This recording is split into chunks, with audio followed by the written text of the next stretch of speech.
Before we begin the video, if you've been getting value out of this channel, please consider supporting High Americana via Patreon, linked in the description. At $3,000 a month, you will help me make this a full-time job and can also request historical content to be made. Thank you. And now, a passage from White Shadows in the South Seas by Frederick O'Brien, from Chapter 25, America's Claim to the Marquesas. America might have been responsible for the death of the Marquesan race had not the young nation been engaged in a deadly struggle with Great Britain, when an American naval captain, David Porter, seized Nuku Hiva. 100 years ago, the Stars and Stripes floated over the little hill above the bay. An American cannon upon it commanded the village of Tai-o-Hi. Beneath the verdure is still buried the proclamation of Porter, with coins of the young republic, unless the natives dug up the bottle after the destruction of the last of Porter's forces. They witnessed the ceremony of its planting, which must have appeared to them a ritual to please the powerful gods of the whites. Unless respect for the tapu placed on the bottle by Opoti restrained them, they probably brought it to the light and examined the magic under its cork.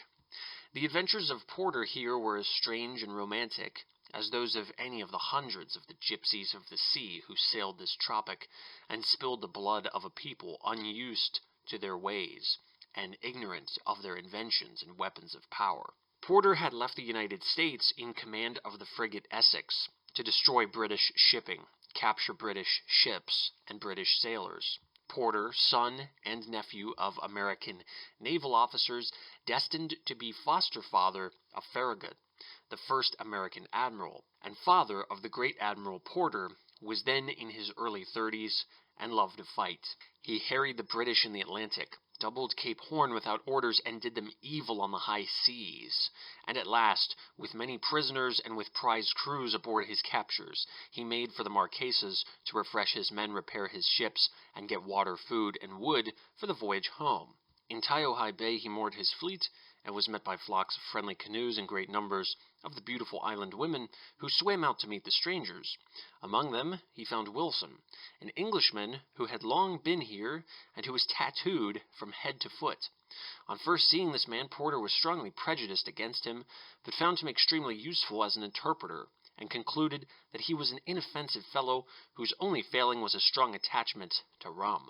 With Wilson's eagerly offered help, Porter made friends with the people of Tai-o-Hi, established a camp on shore, and set about revictualling his fleet. The tribes of Tai-o-Hi, or Tiuhoi, as Porter called it, were annoyed by the combative Hapa tribe, or collection of tribes which dwelt in a nearby valley, and these doughty warriors came within half a mile of the American camp, cut down the breadfruit trees, and made hideous gestures of derision at the white men. In response, Porter landed a 6-pound gun, tremendously heavy, and said that if the Tai-o-Hi tribe would carry it to the top of a high mountain overlooking the Hapa Valley, he would drive the Hapas from the hills where they stood and threatened to descend.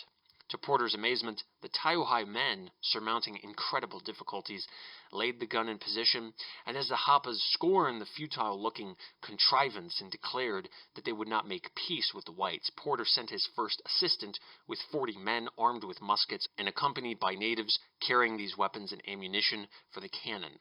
The battle began with a great roar of exploding gunpowder, and from the ships the Americans saw their men driving from height to height the Hapas, who fought as they retreated, daring the enemy to follow them. A friendly native bore the American flag and waved it in triumph as he skipped from crag to crag, well in the rear of the white men who pursued the fleeing enemy. In the afternoon, the victorious forces descended, carrying 5 dead. The Hapas, fighting with stones flung from slings and with spears, had taken refuge, to the number of 4,000 or 5,000, in a fortress on the brow of a hill. Not one of them had been wounded, and from their impassable heights they threw down jeers and showers of stones upon the retiring Tai-o-His and their white allies. This was intolerable. On the second day, with augmented forces, the Americans stormed the height and took the fort, killing many Hapas, who, knowing nothing of the effect of musket bullets, fought till dead. The wounded were dispatched with war clubs by the Tai-o-His, who dipped their spears in the blood. Wilson said the Tai-o-His would eat the corpses. Porter, horrified, interrogated his allies, who denied any such horrid appetite, so that Porter was not sure what to believe. The Hapas were now become lovers of the whites, and sent a deputation to complain that the Typees, in another valley, harassed them and, being their traditional enemies, were contemplating raiding Hapa Valley. The Typees were the most terrible of all the Nuku Hivans, with 4,000 fighting men, with strongest fortifications, and the most resolute hearts. The Typees were informed that they must be peaceful, also that they must send many presents as proof of friendliness, or the white men would drive them from their valley. The Typees replied that if Porter were strong enough, he could come and take them. They said the Americans were white lizards. They could not climb the mountains without marcassins to carry their guns, and yet they talked of chastising the Typees, who had never fled before an enemy and whose gods were unbeatable. They dared the white men to come among them. At this juncture, Porter faced treachery in his own camp. He had many English prisoners captured from British ships, and these made a plot to escape by poisoning the rum of the Americans. Porter learned of this, and finding an American sentry asleep, he shot him with his own hand, and ordered every Englishman put in irons. He was also troubled by mutinies among his own men, who were loath to face any more battles, being contented as they were, with plenty of drink, the best of food, and the passionate devotion of the native women who thronged the camp day and night. With no light hand, Porter put down revolt and mutiny, and prepared to begin war on the Typees. First he built a strong fort, assisted by the Taiohais and Hapas, and there he took possession of the Marquesas in the name of the United States. On November 19, 1813, the American flag was run up over the fort.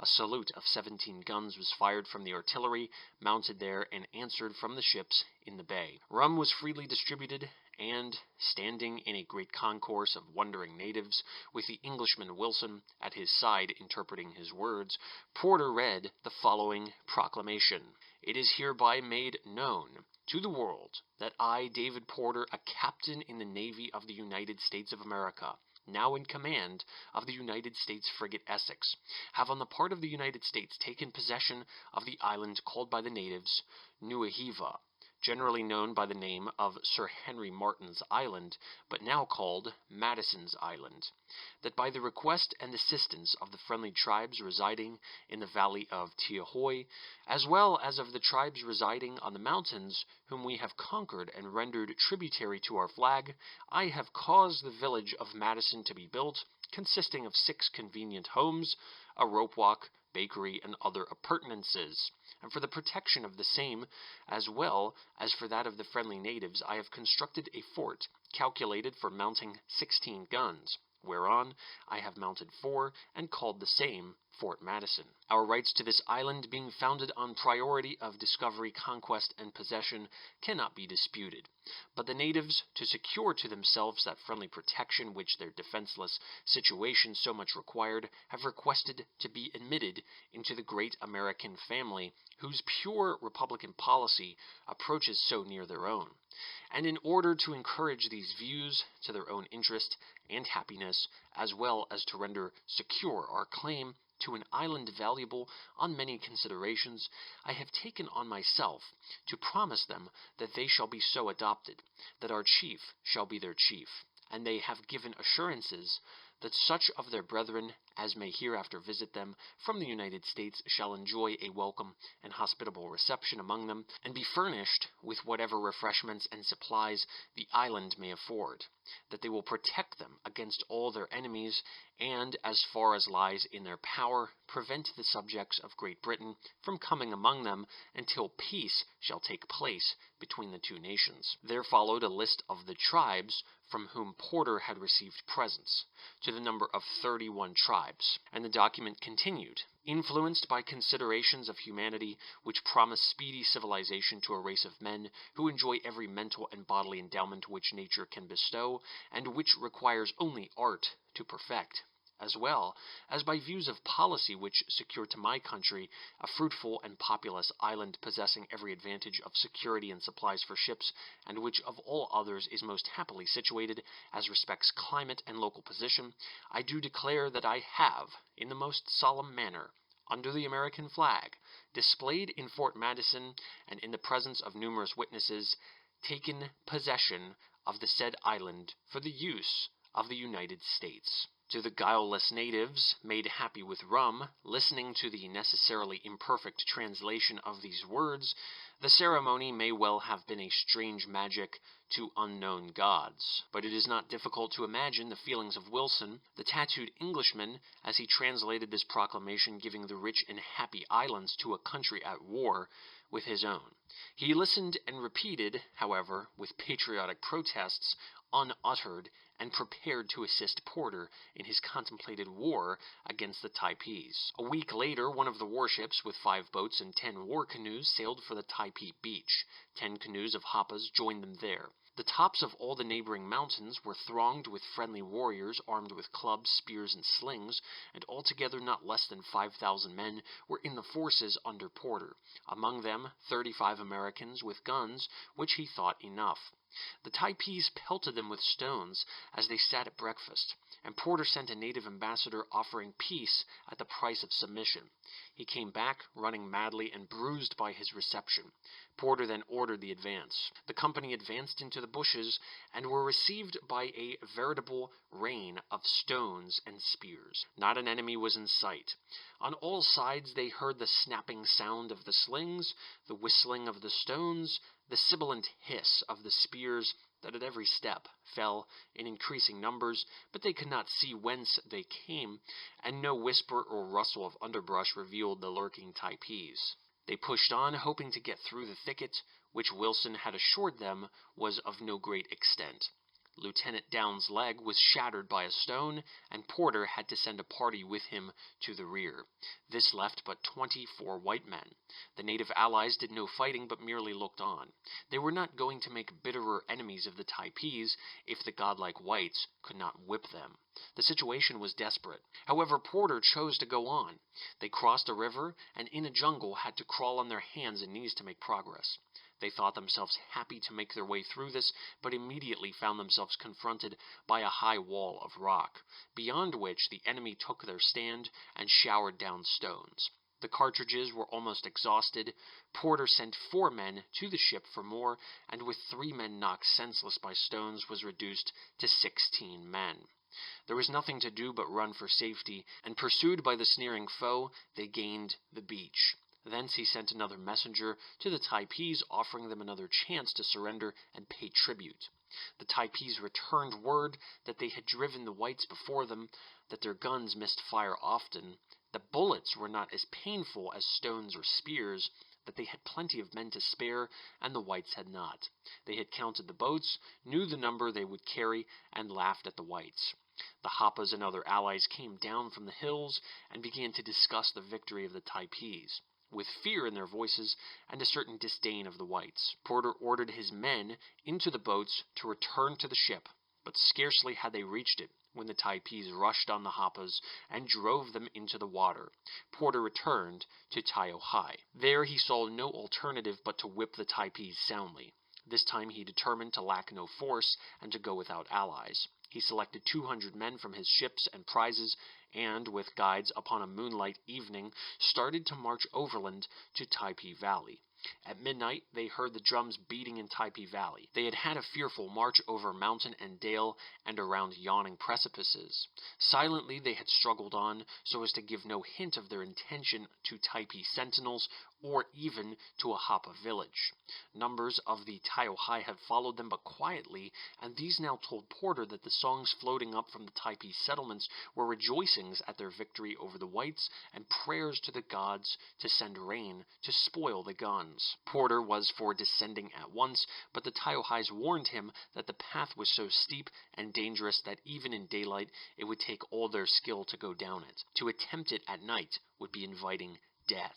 The Americans lay down to rest on this height, which commanded Typee Valley, and shortly rain began to fall in torrents.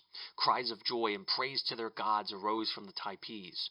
Porter and his men huddled in puddles, unable to find shelter and fearful that every blast of the storm might hurl them from their slippery height, tried in vain to keep muskets and powder dry. At daybreak they found half the ammunition useless, and themselves wearied, while the steepness of the track to the valley and its treacherous condition after the rain made it wise to seek the happas for rest and food. But first they fired a volley to let friendly tribes know they still had serviceable weapons, and as threat and warning to the Typees. They heard the echo in the blowing of war conches, shouts of defiance, and the squealing of the pigs, which the Typees began to catch for removal to the rear. The happas were none too pleasant to the whites, and had to be forced by threats to bringing and cooking hogs and breadfruit. All day the Americans rested and prepared their arms. At night they slept, and at the next daybreak they stood again to view the scene of their approaching battle. The valley lay far below them, about 9 miles in length and 3 in width, surrounded on every side except at the beach by lofty mountains. The upper part was bounded by a precipice many hundred feet in height, from which a handsome waterfall dropped and formed a meandering stream that found its outlet in the sea. Villages were scattered here and there in the shade of luxuriant coconut and breadfruit groves. Plantations were laid out in good order, enclosed within stone walls and carefully cultivated. Roads hedged with bananas cut across the spread of green. Everything spoke of industry, abundance, and happiness. A large force of Typee warriors, gathered beside the river that glided near the foot of the mountains, dared the invaders to descend. In their rear was a fortified village, secured by strong stone walls. Nevertheless, the whites started down, and in a shower of stones captured the village, killed the chief Typee warrior, and chasing his men from wall to wall, slew all who did not escape. Few fled, however. They charged repeatedly, even to the very barrels of muskets and pistols. Porter realized that he would have to fight his way over every foot of the valley. He cautioned conservation of cartridges, and leaving 2 small parties behind to guard the wounded, he with the main body marched onward, followed by hordes of Taiohae and Hapa men, who dispatched the wounded Typees with stones and spears. They burned and destroyed 10 villages one by one as they were reached, until the head of the valley was reached. At the foot of the waterfall they turned and began the 9-mile tramp to the bay. Again they had to meet spear and stone as they burned temples and homes, great canoes and wooden gods. Finally Porter attained the fort that had stopped him during the first fight, and found it a magnificent piece of construction, of great basaltic slabs, impregnable from the beach side. He saw that if he had tried that entrance to the valley again, he would have failed as before. Only heavy artillery could have conquered that mighty stronghold. From the beach, the Americans climbed by an easier ascent into the mountains, leaving a desolated valley behind them, and after feasting with the Happas, they marched back to Taiohae, almost dead with fatigue. The Typees sued for peace, and when asked for 400 hogs, sent so many that Porter released 500 after branding them. He had made peace between all the tribes. War was at an end, and with the island subdued, Porter sailed again to make war on British shipping. He left behind him 3 captured ships in charge of 3 officers and 20 men, with 6 prisoners of war, ordering them to remain 5 months and then go to Chile if no word came from him. Within a few days, the natives began again to show the spirit of resistance, and were brought to courtesy by a show of force. Then another difficulty arose. All but 8 of the crew joined with the English prisoners in seizing the officers, and put Lieutenant Gamble, the commander, with 4 loyal seamen, adrift in a small boat, while the mutineers went to sea in one of the English ships. The 5 men reached another of the ships in the bay, where they learned that Wilson had instigated the mutiny. The worst had not come, for very soon the natives, perhaps also urged on by the Englishmen, murdered all the others but Gamble, 1 seaman, 1 midshipman, and 5 wounded men. Of the 8 survivors, only 1 was acquainted with the management of a ship, and all were suffering from wounds or disease. With these men, Lieutenant Gamble put to sea. After incredible hardship, he succeeded in reaching Hawaii, only to be captured by a British frigate, which a few weeks earlier had assisted in the capture of the Essex and Captain Porter. The United States never ratified Porter's occupation of Nuku Hiva, and it was left for the French, 30 years later, to seize the group. At about the same time, Herman Melville, an American sailor, ventured overland into Typee Valley, and was captured and treated as a royal guest by the Typee people. He lived there many months, and heard no whisper of the havoc wrought by his countrymen a little time before. The Typees had forgiven and forgotten it. He found them a happy, healthy, beautiful race, living peacefully and comfortably in their communistic society, coveting nothing from each other, as there was plenty for all, eager to do honor to a strange guest who, they hoped, would teach them many useful things.